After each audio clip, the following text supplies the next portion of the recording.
हाँ बच्चों, कैसे हो?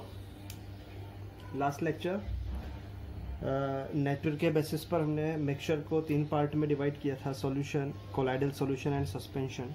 उसमें हमने जो है सॉल्यूशन को स्टार्ट भी कर दिया था और सॉल्यूशन के जो डिफिनेशन के बाद उसके जो कंपोनेंट्स होते हैं, सॉल्यूट एंड सॉल्वेंट, उनके बारे में डिस्कशन किया था। और अब हम बात करेंगे इसको आगे बढ़ाते हुए प्रॉपर्टीज सॉल्यूशन की क्या होंगी, ठीक है ना। यानी कि जो कंपोनेंट्स हैं सॉल्यूट और सॉल्वेंट के बेसिस पर, सॉल्यूट की पार्टिकल साइज और इनका नेचर, होमोजेनस है, हेट्रोजेनस है, वो सारी चीज़ें, इट मीन्स प्रॉपर्टीज अब यहाँ पर हम डिस्कस करने वाले हैं। तो प्रॉपर्टीज क्या हो जाएंगी सॉल्यूशन की, एक एक करके हम वो डिस्कस कर लेते हैं। तो सबसे पहली चीज़ तो हम बता देते हैं कि यहाँ पर जो सॉल्यूट पार्टिकल साइज होती है वो इतना छोटा होता है, इतना छोटा होता है कि जो आपके सॉल्वेंट्स जो हुआ करते हैं, मोस्टली वाटर, उनके जो इंटरमोलिकुलर स्पेसेस होते हैं ना, इंटरमोलिकुलर स्पेसेस क्या होते हैं फर्स्ट चैप्टर में मैंने आपको बताया, उन स्पेसेस से भी छोटी सॉलिड पार्टिकल की साइज होती है जिनके अंदर वो फुलफिल हो जाते हैं, फिट हो जाते हैं, जिससे वो आपको नजर नहीं आएंगे और हम उनको कह सकते हैं कि वो जो पार्ट है वो उसके अंदर, दूसरे पार्ट के अंदर डिसॉल्व हो चुका है।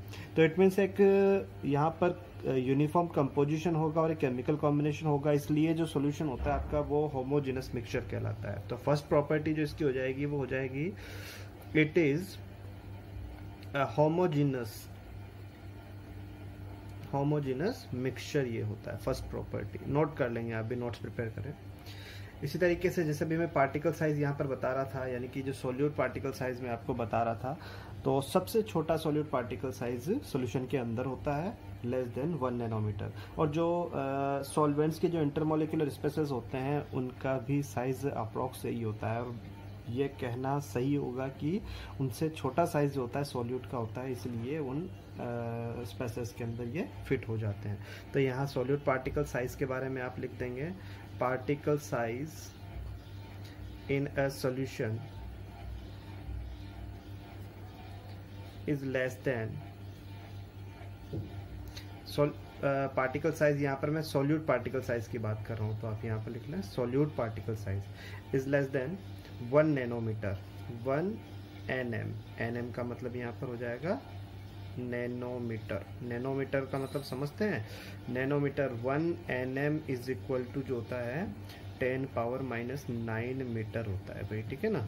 तो अब देख लीजिए, और डायमीटर भी बात कर रहा हूँ मैं, ये इन डायमीटर, डायमीटर का मतलब समझते हैं आप, ठीक है। तो रेडियस का जो डबल होता है, तो जो डायमीटर होता है वो लेस देन 1 नैनोमीटर होता है, जिसकी वजह से ये इंटरमोलिकुलर स्पेसेस के अंदर फिट हो जाते हैं, यानी कि ये सॉल्युबल होते हैं एक आइडियल सॉल्यूशन के अंदर। इसी तरीके से अगर हम बात करें नेक्स्ट, तो particles of solution can not be seen, second point से आप इस चीज को समझ सकते हैं, can not be seen even with a microscope. क्यों है भाई ऐसा? क्योंकि ये इंटरमोलिकुलर स्पेसेस में छिप गए हैं, ठीक है ना। और साइज इनका इतना छोटा है कि ये हमें माइक्रोस्कोप से भी नजर नहीं आएंगे, ठीक है ना, माइक्रोस्कोप्स। बात समझ में आ गई।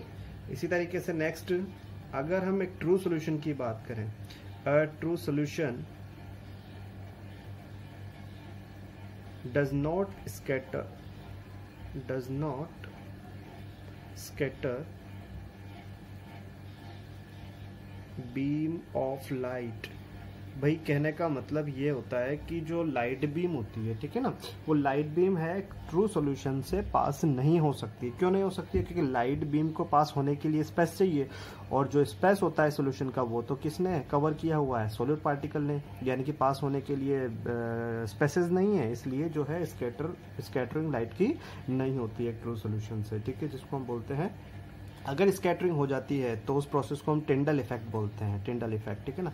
तो यहाँ पर कहने का मतलब है, ब्रैकेट में मैं लिख देता हूँ, डू नॉट शो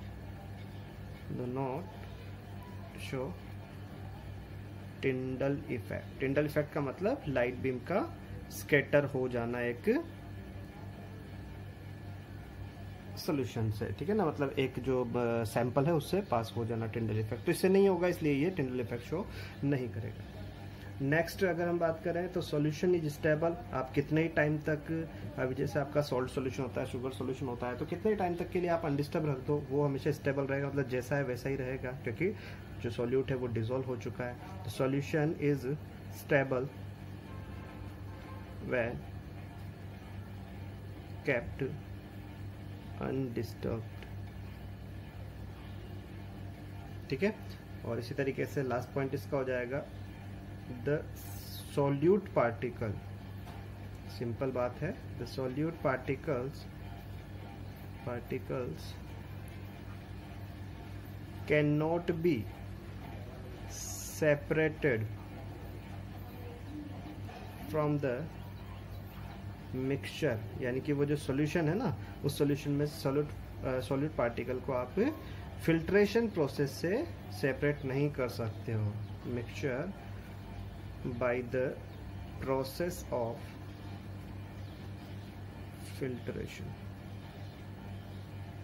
क्योंकि जो फिल्टर पेपर होता है भाई, फिल्टर पेपर का जो गैप होता है फिल्टर पेपर के अंदर, वो गैप भी क्या होता है 1 नैनोमीटर से ज़्यादा होता है। तो 1 नैनोमीटर से कम वाली साइज़ को तो वो रोक ही नहीं पाएगा ना, इसलिए जितने भी पार्ट्स हैं सॉल्वेंट हो या सॉल्यूट हो सब पास आउट हो जाएंगे, यानी कि यहाँ पर जो है सॉल्यूट और सॉल्वेंट सेपरेट नहीं हो सकता है फिल्ट्रेशन प्रोसेस से। तो इस तरीके से जो है आपकी ये प्रॉपर्टी सोल्यूशन की हो जाती है। इसी तरीके से हम जो है कोलाइडल की और सस्पेंशन की प्रॉपर्टीज़ को भी आगे करेंगे, लेकिन उससे पहले हम सोल्यूशन की और भी कुछ छोटी छोटी बातें हैं उनको हम कंप्लीट करेंगे। छोटी छोटी बातों में एक चीज़ और मैं आपको बताऊंगा, types day to day life में जो हम सॉल्यूशंस देखते हैं उस बेसिस पर हम जो है 4-5 पार्ट में इस सॉल्यूशन को कैटेगराइज कर सकते हैं। जैसे पहली बात अगर मैं करूं कि सॉलिड ही सॉल्यूट हो और सॉलिड ही सॉल्वेंट हो, यानी कि बात हो गई सॉलिड इन सॉलिड सॉल्यूशन, मतलब सॉल्वेंट भी सॉलिड हो और सॉल्यूट भी सॉलिड हो। इस टाइप का एक सॉल्यूशन होता है जिसको आप बोलते हैं एलॉयज।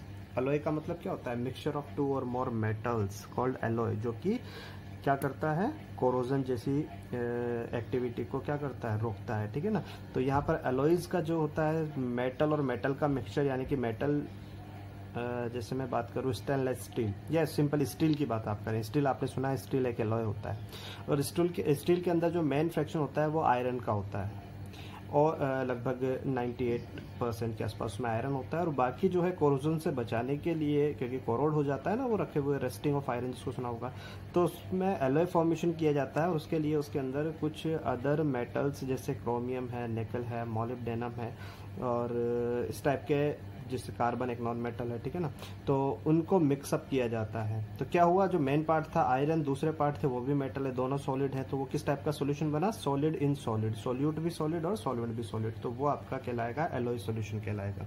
इसी तरीके से दूसरा अगर हम देखें तो सॉल्यूट तो आपका सॉलिड फेज में हो इन लिक्विड, और सॉल्वेंट आपका क्या हो, लिक्विड हो, तो वो क्या कहलाएगा, solid in a liquid solution. इसके एग्जांपल तो आपको काफ़ी पता है, जैसे आप शुगर सॉल्यूशन बनाते हो, शिकंजी वगैरह, तो शुगर सॉल्यूशन हुआ, या आपका सॉल्ट सॉल्यूशन हुआ, होता है ना सॉल्ट सॉल्यूशन। तो शुगर तो यहाँ सॉलिड है, और वाटर जो कि सॉल्वेंट है वो लिक्विड स्टेट में, तो दूसरा टाइप ये हो जाएगा। इसी तरीके से और टाइप्स आप यहाँ देख सकते हैं, लिक्विड इन लिक्विड, दोनों ही चीज़ें लिक्विड में हो, सॉल्यूट भी लिक्विड एंड सॉल्वेंट भी लिक्विड, तो कहलाएगा liquid in a liquid solution. क्या एग्जांपल होगा भाई, जैसे अपना हो जाता है लेमन वाटर, नींबू निचोड़ते हो पानी के अंदर, तो लेमन क्या होता है, लेमन ड्रॉप्स भी लिक्विड होती हैं, और वाटर तो आपका लिक्विड है, तो लेमन वाटर एग्जांपल हो गया। विनेगर, सिरका आपके घर में रखा हुआ होता है, ठीक है ना, कई चीज़ों में यूज़ होता है विनेगर। तो विनेगर क्या होता है, मैं लिख देता हूँ यहाँ पर, ये होता है एसिटिक एसिड होता है अपना एक, उसका 4-5% पार्ट जो होता है वो वाटर के अंदर आप डिजोल्व कर दें, एसिटिक एसिड इन वाटर, तो 4 to 5% solution of acetic acid is called vinegar. तो यहाँ पर देखिए आप, सॉल्यूट भी लिक्विड और सॉल्वेंट भी लिक्विड, इसलिए ये कहला जाएगा लिक्विड इन लिक्विड सॉल्यूशन। इसी तरीके से और ले लीजिए आप, गैस इन गैस, मतलब सॉल्यूट भी गैस एंड सॉल्वेंट भी गैस, तो ये हो जाएगा भाई आपका, इसका एक ही एग्जांपल होता है आपका एयर, देखते हो ना एयर का जो मिक्सचर है, तो वो कैसा है, gas in a gas solution होता है। और एक लास्ट हो जाएगा आपका गैस इन ए लिक्विड, यानी कि सॉल्यूट गैस हुआ और सॉल्वेंट लिक्विड हुआ, बोलिए क्या हो जाएगा, सोडा वाटर। सोडा वाटर में क्या होता है, कार्बन डाइऑक्साइड गैस पानी के अंदर मिक्स करते हैं, तो गैस सॉल्यूट हुई और वाटर जो है वो सॉल्वेंट होके ये टाइप्स ऑफ सॉल्यूशन में आपका आ जाता है। अब इसी से रिलेटेड एक बहुत इंपॉर्टेंट टॉपिक हम करने जा रहे हैं। अब इतने टाइम सॉल्युबिलिटी, इतने टाइम से हम देख रहे हैं कि सॉल्यूट सॉल्वेंट, तो क्या एक्चुअल में कि सॉल्यूट जो होता है वो सॉल्वेंट के अंदर कंबाइन होने पर ही एक सोल्यूशन बनता है, लेकिन क्या अपनी मर्जी से कोई भी फ्रैक्शन से आप एक सोल्यूशन कंप्लीट कर सकते हो या कोई फिक्स प्रोपोर्शन यहाँ पर होता है?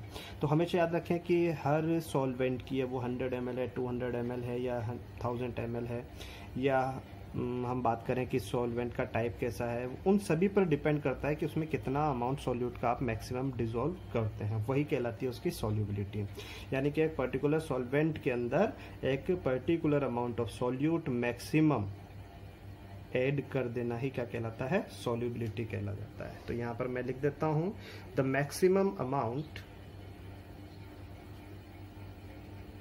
Maximum amount of the solute which can be dissolved in 100 ग्राम ले लेते हैं हम यहाँ पर, in 100 gram of a solvent at a particular temperature, क्योंकि आपको पता है टेम्परेचर जो होता है वो सॉल्युबिलिटी को अफेक्ट करेगा। फर्स्ट चैप्टर में थोड़ा बहुत मैंने बताया था टेम्परेचर और प्रेशर का इफेक्ट, ठीक है ना। पर्टिकुलर टेम्परेचर यानी कि मैं रूम टेम्परेचर की यहाँ बात कर रहा हूँ। अगर टेम्परेचर आप बढ़ाएंगे तो सॉल्युबिलिटी भी क्या हो जाएगी, इंक्रीज हो जाएगी। तो वो इफेक्ट अभी हम देखेंगे, is known as its solubility in that particular solvent। तो बात समझ में आई, सॉल्युबिलिटी क्या होता है, सॉल्यूट का मैक्सिमम अमाउंट किसी पर्टिकुलर सॉल्वेंट के अंदर डिसॉल्व हो जाना, उससे ज़्यादा डिसॉल्व नहीं होगा, तो वही उसकी क्या कहला जाएगी, सॉल्युबिलिटी कहला जाएगी। यानी कि साफ साफ यहाँ पर एक टेम्परेचर तो देख ही रहा है आपको, और दूसरा हो जाता है आपका प्रेशर। ये दो चीज़ें जो हैं वो सॉल्युबिलिटी को अफेक्ट कर सकती है। मान लीजिए एक केस, कोई भी एग्जाम्पल ले लिया कि 100 ग्राम वाटर है, उसके अंदर 10 ग्राम शुगर उसमें ऐड हो सकता है मैक्सिमम, फॉर एग्जाम्पल, ऐसा एग्जाम्पल मैं बता रहा हूँ।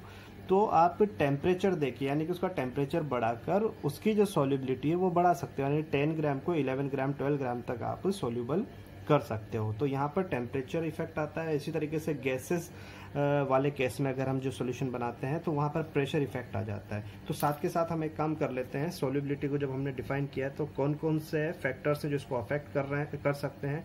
तो कंडीशन या फैक्टर अफेक्टिंग, आपसे पूछा जाए फैक्टर अफेक्टिंग सॉल्युबिलिटी या कंडीशन अफेक्टिंग सॉल्युबिलिटी, तो आप उसके लिए टेम्परेचर इफेक्ट और gases temperature and pressure affect उसमें बता सकते हो। जैसे फर्स्ट कंडीशन में बता देता हूँ टेम्परेचर की, तो बहुत ही अच्छे से पता है आपको, टेम्परेचर अगर बढ़ेगा तो सॉल्युबिलिटी भी क्या हो जाएगा, बढ़ जाएगा। तो लिख दीजिए यहाँ पर solubility of solids in liquids increases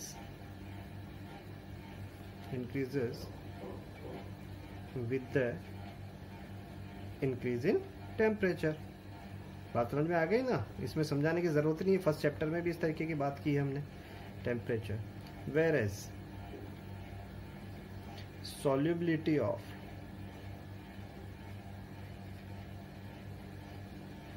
gas in liquid decreases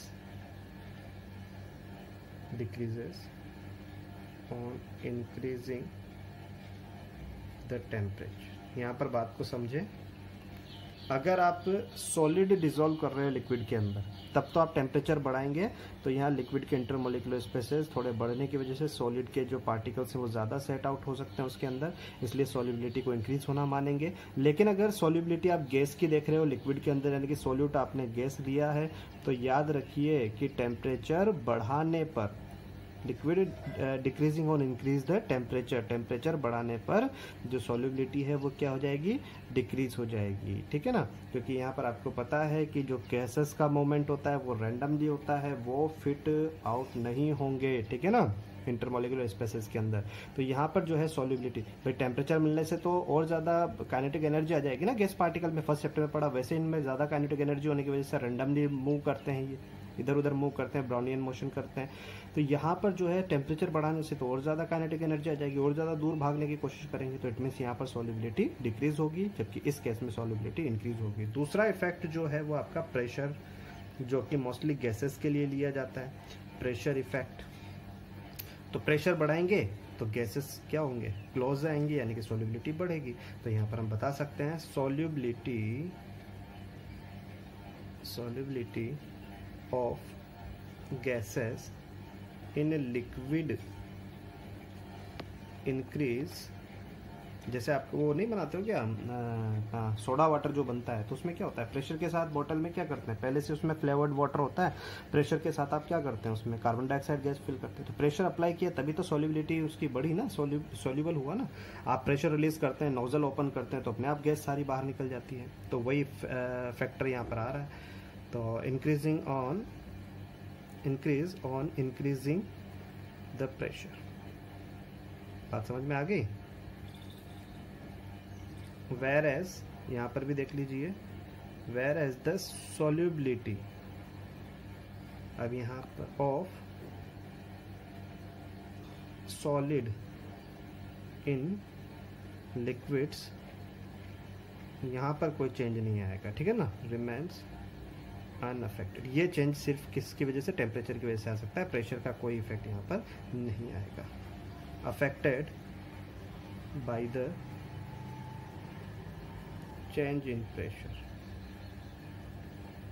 ठीक है। तो ये जो दो फैक्टर हैं, ये सॉल्युबिलिटी को, सॉल्युबिलिटी क्या है मैंने यहाँ समझा दिया। अब सॉल्युबिलिटी को कौन कौन से फैक्टर्स अफेक्ट कर सकते हैं, तो टेम्परेचर एंड प्रेशर। अब थोड़ी सी हम न्यूमेरिकल की बात कर लेंगे, सॉल्यूशन का लास्ट टॉपिक है लेकिन बड़ा है थोड़ा, ठीक है ना। एनसीईआरटी में तो थोड़ा सा दिया हुआ है, लेकिन और थोड़ा हम जो है उसको बढ़ा के लेंगे, जो कि आपको फर्दर क्लासेस में काम आएगा। तो कॉन्सेंट्रेशन ऑफ अ सॉल्यूशन हम यहाँ पर डिस्कस करने वाले हैं, जिसका मतलब होगा कि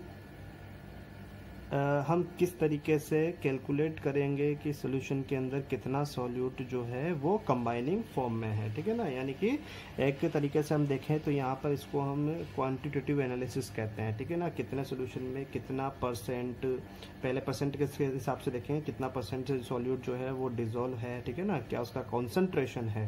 तो मीनिंग क्या है, आगे जो है हम इसको मोल्स वगैरह में देखेंगे, सारी चीज़ें देखेंगे, ठीक है ना। तो यहाँ पर पहले हम देख लेते हैं कि कॉन्सेंट्रेशन क्या होता है। It is defined as the mass of the solute in grams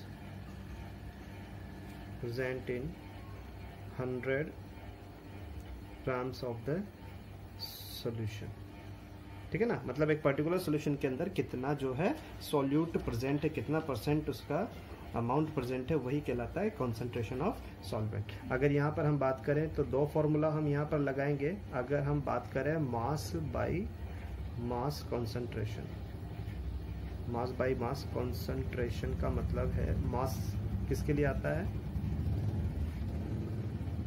मास के लिए यूनिट क्या होती है, ग्राम। यानी कि सॉल्यूट भी आपका ग्राम में और सॉल्वेंट भी आपका ग्राम में हो, तब आपका लगता है मास बाई मास कंसंट्रेशन। तो इस केस में जो कंसंट्रेशन होगा, कंसंट्रेशन ऑफ सॉल्यूशन, उसका फॉर्मूला हो जाएगा mass of solute, mass of solute upon, आपको गिवन रहेगा ये, मास ऑफ सॉल्यूशन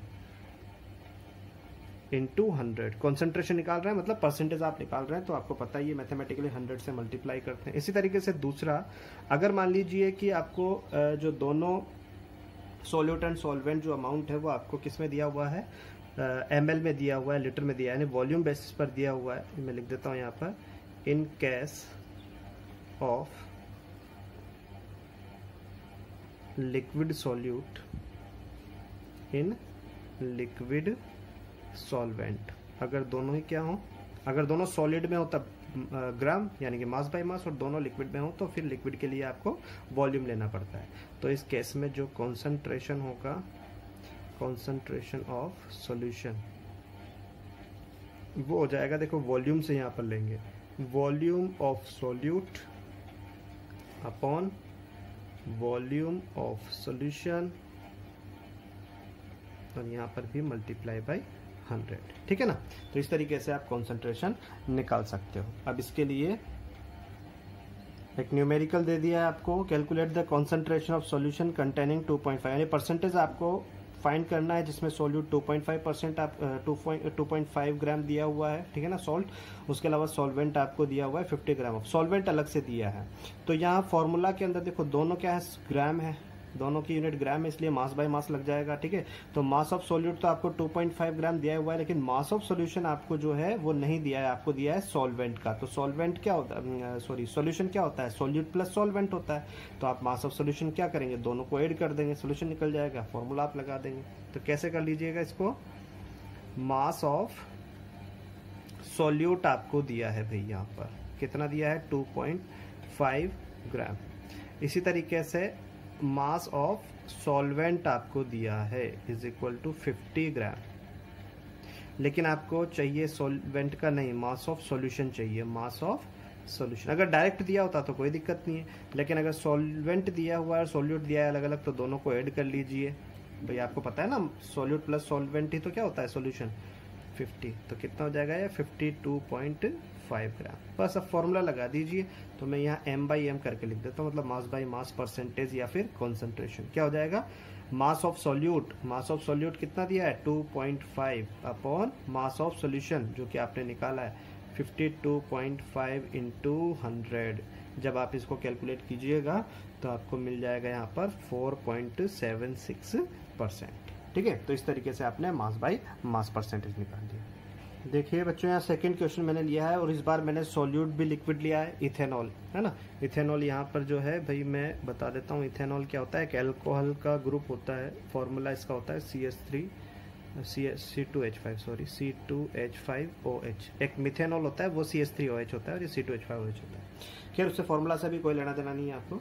यहाँ पर इथेनॉल आपको 5 ml दिया है और वाटर आपको दिया है 95 ml, ठीक है, यानी कि दोनों ही लिक्विड स्टेट में है। तो फिर आप क्या लगा देंगे यहाँ पर, बिल्कुल उसी तरीके से वॉल्यूम बाय वॉल्यूम लगा देंगे।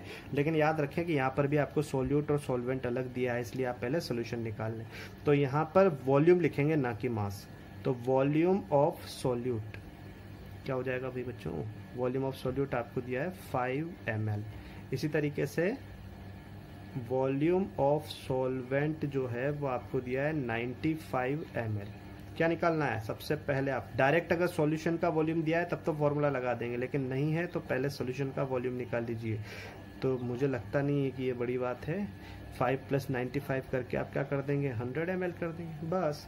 वॉल्यूम बाय वॉल्यूम कॉन्सेंट्रेशन या फिर वॉल्यूम बाय वॉल्यूम परसेंटेज आप कॉन्सेंट्रेशन करके निकाल देंगे। तो volume of solute 5 ml, volume of solution 100 ml, into percentage के लिए आप 100 लगाते हैं, 100 से 100 कैंसिल और हो गया आपका 5% कॉन्सेंट्रेशन। तो इस तरीके से जो है आप यहाँ पर एक ही चीज ध्यान रखना है कि आप पहचाने कि अगर सोल्यूट और सॉल्वेंट अलग अलग आपको करके दिया है तब आप पहले सॉल्यूशन निकाल लें, और अगर आपको सोल्यूट और डायरेक्ट सॉल्यूशन दिया है, जैसे इसको मैं बोल सकता था कि calculate the concentration of 100 ml ethanol solution containing 5 ml of ethanol. तो 100 ml मुझे ऑलरेडी दिया हुआ था, तो मुझे 100 + 5 करने की जरूरत वहां पर नहीं पड़ेगी। तो आप पहचाने कि सॉल्यूशन दिया है या सॉल्वेंट दिया है, उस हिसाब से आप इसको कैलकुलेट कर सकते हैं। तो ये आपका हो जाता है कॉन्सेंट्रेशन का पहला पार्ट, जो कि आपका बहुत ही सिंपल परसेंटेज है ना, volume by volume and mass by mass percentage. इसके बाद काफी कॉन्सेंट्रेशन अभी हमें करनी है, लेकिन एक छोटा सा टॉपिक हमारा रह गया था, मतलब टॉपिक नहीं है, डेफिनेशंस है, तो वो हम यहाँ पर देख लेते हैं। जो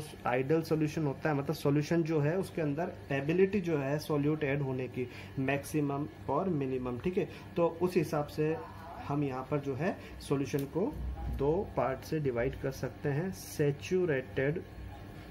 saturated solution and unsaturated solution. ये 2 डेफिनेशन हमारी रह गई थी। तो सैचुरेटेड क्या होता है, देखो आपको मैंने बताया अभी कि हर एक जो सॉल्वेंट होता है उसकी एक फिक्सेबिलिटी होती है कि मैक्सिमम इतना सॉल्यूट अपने अंदर ऐड कर सकता है, उसके बाद वो डिजोल्व होना बंद हो जाए। तो ऐसी कंडीशन जब सॉल्यूट ऐड होना बंद हो जाए, ठीक है, वो कहलाता है आपका सेचुरेटेड सॉल्यूशन। लेकिन जब तक ऐड हो रहा है मतलब अभी और ज़्यादा सॉल्यूट आप डिजोल्व कर सकते हैं, तो उस कंडीशन में वो जो सॉल्यूशन कहलाएगा वो अनसेचुरेटेड कहलाएगा। तो पहला केस क्या है, जब आप और ज़्यादा सॉल्यूट ऐड ना कर पाए तो वो सेचुरेटेड सॉल्यूशन है।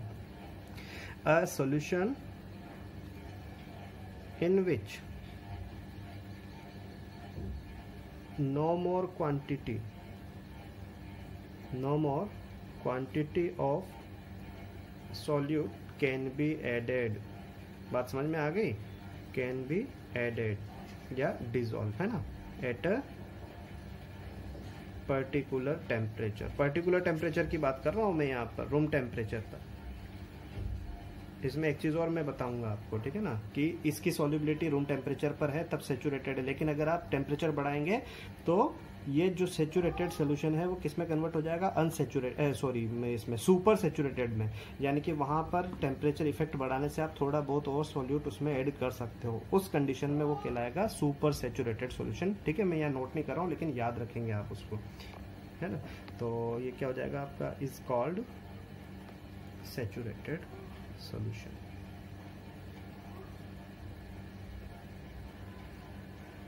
इसी तरीके से आपका दूसरा हो जाता है अनसेचुरेटेड, और इसमें क्या है, आप और ज्यादा सॉल्यूट इसमें ऐड कर सकते हो, यानी कि एक इनकम्प्लीट सॉल्यूशन को आप अनसेचुरेटेड बोलते हो और कंप्लीट को सेचुरेटेड बोलते हो। तो आप लिख दें यहाँ पर सॉल्यूशन इन विच more